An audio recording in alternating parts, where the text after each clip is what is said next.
किस दे। इसलिए जब कभी भी कोई धार्मिक चीज में अगर आए तो उसे एक बार जांच परख लीजिएगा। हम ये नहीं कहते हैं कि सब गलत है, लेकिन जांच भी जब भी थकान होती है तो हम इसको देखते हैं, याद आती है कि जिंदगी में ये मत सोचना तुमने कितना किया, सोचना कि तुम कितना कर सकते थे। समझ आया कि नहीं? तो कहानी मत समझिए क्या ये लीला है, समझ आ गया लीला तो कहते हैं रामलीला। तो रामायण, रामायण किसने रचना किया भैया?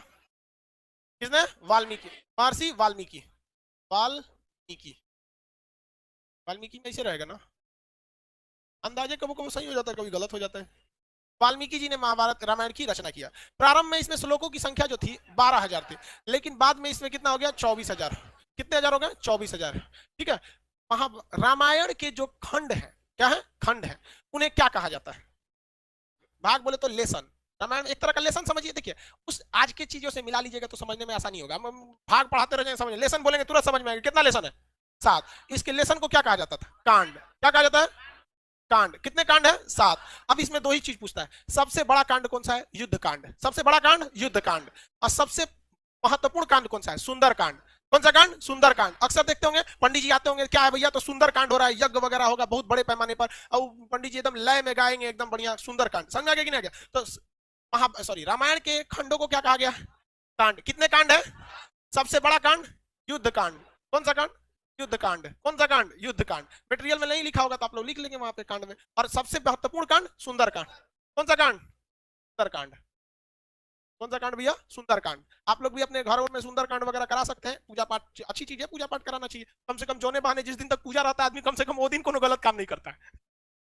सबसे बड़ा तो फायदा इंस्टेंट दिखता है, आगे हो ना हो लेकिन कम से कम उस दिन आदमी कुछ नहीं करता है। जिसके घर में हरि कीर्तन होता है या यज्ञ वगैरह होता है, या मुस्लिम में जिनके घर में कुरान खानी होता है, कम से कम वो उस दिन कुछ गड़बड़ नहीं करता है। भाई आज पूजा पाठ है, हटाओ यहाँ पे ये कांड। अब देखिए महाभारत रामायण जो है ना, ये तो है भैया क्या चीज? एक काव्य है। लेकिन एक्चुअली में रामायण एक लीला है। लीला मतलब समझते हैं? Match fixing. पहले से रामायण में हर चीजें क्या थी? फिक्स थी। लेकिन हमारे देश की शिक्षा व्यवस्था इतनी चौपट कि हमें और आपको समझने का मौका ही नहीं दिया और इसे एक धार्मिक किताब बन के रख दिया। रामायण को अक्सर कहा जाता है रामलीला। देखते हैं ये राम जी की क्या थी? लीला थी। राम जी की क्या थी? लीला। अगर आप इसके छोटे से छोटे चीजों को अगर आप समझेंगे, कोई भी चीज को अगर समझेंगे, छोटे से छोटे चीज को, तो आज के जीवन में आपको बहुत सारी चीजें सीखने को मिलेगी। अच्छा ये बताइए, राजा दशरथ जी की पत्नी थी, वो कौन सी पत्नी थी जिन्होंने रथ में उंगली डाल के उनसे वचन मांगा? कौन थी? कैकेयी। उन्होंने क्या कहा था राजा दशरथ जी ने? कि हम तुम्हें एक वरदान देंगे। बदले में उन्हें क्या कहा? कि हम उचित समय आने पर आपसे क्या मांगेंगे? वरदान। याद रखिएगा आज के जीवन में अगर आप किसी से कमिटमेंट करते हैं तो तुरंत पूरा करवा लीजिएगा। ऐसा मत कहिएगा कि उचित समय आने पर हम तुम्हारे लिए करेंगे, वरना आने वाले समय राजा दशरथ जी की मृत्यु का कारण भी बने थे राम जी का वनवास। कौन बर्दाश्त करेगा वहां पे? राम जी का। लक्ष्मण जी को तो वनवास नहीं था, वो तो साथ में चले गए थे, भाई के स्नेह में चले गए थे कि नहीं? तो ये आप इसका ध्यान रखें। ये क्या चीज था? ये आने वाले कलयुग के लोगों को दिखाने के लिए एक प्रेरणा की स्रोत थी। देखिए आज उन सबको पता था भगवान जी को आने वाले समय में एग्रीमेंट वगैरह बहुत होगा, बिजनेस आगे जाएगा, जीएसटी वीएसटी, तो कैसे खुल के थोड़े बोलेंगे कि एग्रीमेंट में ऐसे ही मत करना। वो दिखाया गया था कि इस लीला को समझिए और अपने आने वाले जीवन में 100-200 साल, हजारों साल बाद आप इस जीवन में याद रखिएगा कि अगर आप किसी के प्रति एहसानमंद है तो उसका एहसान तुरंत चुकाइए। उसको अगर फ्यूचर पे टालेंगे तो हो सकता है कि आपको ऐसा जगह आके चोट देगी, फिर आपको भी काम खत्म हो जाएगा यहाँ पे। अभी याद रखेंगे यहाँ पे आप इस रामायण में बहुत सारी चीजों को देखेंगे जो आज के वक्त में आपको अपने जीवन में बहुत काम देंगे। जब लक्ष्मण जी हिरण को ढूंढने गए थे, वो एक क्या किए थे? लक्ष्मण रेखा खींचे थे और सीता जी से क्या कहते कि सीता जी आप इसके बाहर नहीं जाइए। कभी नहीं जाती उसके बाहर, कभी नहीं जाती। यदि रावण साधु का भेष नहीं बनाया होता तब। तो ये क्या संदेश देना चाहता है कि हर साधु के भेष में समझा आया हुआ व्यक्ति सन्यासी नहीं होता है। कलयुग के भेष में अगर कोई भी आपका साधु बन के आता है तो हो सकता है कि वो आपके लिए लक्ष्मण रेखा पार कराने के लिए आया है। इसलिए आंख बंद करके भरोसा नहीं कीजिएगा, क्योंकि सीता जी जैसी जब वो भगवान की पत्नी जब धोखा खा सकती है तो हम जैसे तुच्छ मानव लोग की औकात कौन सी औकात है हमारी? और आज भी देखिए आपको तांत्रिक लोग किसी किसी नाम पे आपको ठगेंगे। ये एक लीला है। लेकिन हमारी सिस्टम में जब अंग्रेज आए थे तो इस तरह से पढ़ा के गए कि हमारे और आपके दिमाग पे एक ताला मार दिया कि बौद्ध ग्रंथों में कुछ भी है तो आप इसे नहीं पढ़ेंगे, क्योंकि आपके दिमाग पे ताला मारा गया है कि आप हिंदू हैं, आप मुसलमान हैं, आप सिख हैं। अरे भाई महात्मा बुद्ध ने कह के गए थे क्या कि हमसे तुमको कोई भी बौद्ध लोग ही हमसे अपनी तमन्नाओं को मांगना या हमारी मन्नत मांगना। अगर कोई मुस्लिम या हिंदू हमसे कोई प्रार्थना करेगा तो हम पूरा नहीं करेंगे। क्या मर्यादा पुरुषोत्तम राम कहते क्या कि अगर हमसे कोई सच्चे दिल से मुस्लिम अगर हमसे अपनी प्रार्थना करेगा उसने मुसीबत में तो हम उसकी पूजा नहीं, की प्रार्थना को नहीं सुनेंगे, कहेंगे भाग तू मुस्लिम है? क्या कहेंगे? नहीं। लेकिन हम लोग 200 साल तक अंग्रेजों के गुलाम रहे। देखिए मुगलों के वक्त में भी हमारी संस्कृति आँच आई थी, मुस्लिम शासक के वक्त आई थी, लेकिन उन लोग की सोच दूरदर्शी नहीं थी। वो केवल हमारे सामाजिक क्षति की है। लेकिन जब अंग्रेज का शासन आया ना, मेंटली बर्बाद कर दिया सब। जिसका खामियाजा आज भी हमें भुगतना पड़ता है। जबकि ये साफ संदेश था राम जी का कि देखिए हमारी खुद की पत्नी भी धोखा खा सकती है, तो आप आदमी किस दे। इसलिए जब कभी भी कोई धार्मिक चीज में अगर आए तो उसे एक बार जांच परख लीजिएगा। हम ये नहीं कहते कि सब गलत है, लेकिन जांच परख जरूर लीजिएगा। जब लंका में जाया जा रहा था, तो लंका में जब जाने के वक्त में भी देखिएगा, जब वानर लोग पुल बना रहे थे, वानर लोग क्या बना रहे थे, पुल बना रहे थे, तो उसमें गिलहरी भी ईंटा लेके ढोती थी सब। अब गिलहरी की औकाते कितना, इतनी ईंटा लेके घूम रहे थे, देखो बंदर उठा के फेंक दिया गिलहरी को, भाई यहाँ से डिस्टर्ब करने आई है यहाँ पे। तो राम जी के पास गिरी थी और उसको तो चोट लग गया। तो राम जी अपने उंगली से ऐसे सहला दिए थे, तो गिलहरी के ना पीठ पर आप देखेंगे ना 3 ठो निशान होता है। गिलहरी के पीठ पर 3 निशान होता है। तो ये कहा गया कि राम जी का ये क्या है, निशान है। और राम जी ने अपने जीवन का सबसे बड़ा उपदेश उस बंदर को बुला के दिए थे, वानरी सेना को, कहते इधर आओ, सबका क्लास लिए थे, चलो सब लोग यहाँ मारा कैसे वहां पे। और उन्होंने, राम जी घुसियाने वाले नहीं थे, लक्ष्मण जी इतनी भड़कीले टाइप के थे, नाके काट दिए सुपने खा। आज भी हर लड़की किसी भी लड़के को प्रपोज करने से डरती है, क्योंकि उसको याद है ससुरा हमरा एक बार रामायण के समय लक्ष्मण जी काट दिए थे। लड़का डरता है कि कहीं तमाचा मत मार दे, लड़की डरती है नकिए मत काट दे।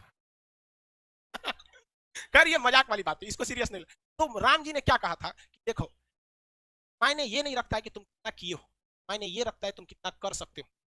बंदर लोग जो है वानरी सेना, तुम्हारी क्षमता ज्यादा है, तुम बड़े बड़े पत्थर को उठा सकते हो, लेकिन गिलहरी ने उतना बड़ा पत्थर उठाया जितनी इसकी औकात थी। इसलिए अगर कामयाब होना चाहते हो तो ये मत सोचना आज के समय में कि तुमने कितना पढ़ाई किया, बल्कि अपने आप से पूछना कि आज हम कितना पढ़ सकते थे। समझा गया? इसलिए हम आज भी इस गिलहरी को अपने पास रखते हैं। जिस दिन हमको थकान होने लगती है, हम इसको देखते हैं तो राम जी की बात याद आती लगती है कि ये मरा वो जिंदा इसमें रहेगा। हमको आज भी जब भी थकान होती है तो हम इसको देखते हैं, याद आती है कि जिंदगी में ये मत सोचना तुमने कितना किया, सोचना कि तुम कितना कर सकते थे। समझा है कि नहीं? आज हमारा 6 मिलियन हो गया, 6 मिलियन कल ही हो गया था, रात में हो गया था कल ही। आप हम सोचे बताएं आप। चलिए अब मेन टाइम पे आते हैं यहाँ पे। तो पहला आपने ये देख लिया, उसके बाद आपने देखा कि लक्ष्मण जी को क्या लग गया था, तीर लग गया था, और शक्ति बाण के नाम से वो तीर था, बहुत खतरनाक, उसमें मंत्र वगैरह था। पहले के समय में तीर खतरनाक नहीं थे, मंत्र खतरनाक थे, उसको कुछ पढ़ के मार देता था रावण वगैरह, मार यहाँ पे। तो आप जरा देखिए, राम जी के अपने भाई को जब तीर लगा था, तो राम जी विष्णु भगवान के अवतार थे। एक बार राम जी उस तीर लगे हुए जगह पे हाथ रख देते तो क्या वो जख्म सही नहीं हो जाता? हो जाता कि नहीं? लेकिन राम जी तो भैया ठहरे भगवान, उन्हें पता था कि आने वाले कलयुग में बहुत सारे ऐसे तांत्रिक घूमने लगेंगे जो कहेंगे कि मर्यादा पुरुषोत्तम राम ने जो मंत्र पढ़ा था, मैं उसी मंत्र को पढ़ के आपके AK-47 का गोली लगाया साफ कर देंगे, बिच्छी काटा है साफ कर देंगे, सांप काटा है साफ कर देंगे। इसलिए राम जी अपने भाई को तड़पते हुए छोड़े और कहे हनुमान जी को कि जाइए आप हिमालय से संजीवनी बूटी लाइए, जो हनुमान जी को दिखाता है कि यदि समय रहते अगर आप मेडिकल सुविधा ला सकते हैं। आज के समय में अगर आप देखेंगे, मजाक में सेंस में ना लेंगे तो आज के समय में वो एम्बुलेंस को दर्शाता है, आप इसे मजाक के सेंस में ना लेंगे तो आज के समय में एम्बुलेंस को दर्शाता है और मेडिकल दवाओं को दिखाता है कि अगर आपको कोई तकलीफ है तो आप तुरंत जाइए डॉक्टर के पास, देर मत कीजिए और दवाइयां लाइए। वरना राम जी को क्या, आपको क्या लगता था राम जी के पास शक्ति ना है? अरे भाई साहब बड़का बड़का लीला करके यहाँ पे जो दिखाता है। लेकिन आज के समय में हम लोग, क्योंकि भारत अंग्रेजों को पता था कि भारतीयों का शास्त्र में ऐसा चीज है कि अगर ये पूरा अच्छा से जान जाएगा सब ना, तो हमारे इंग्लैंड को पीछे छोड़ के चल जाएगा।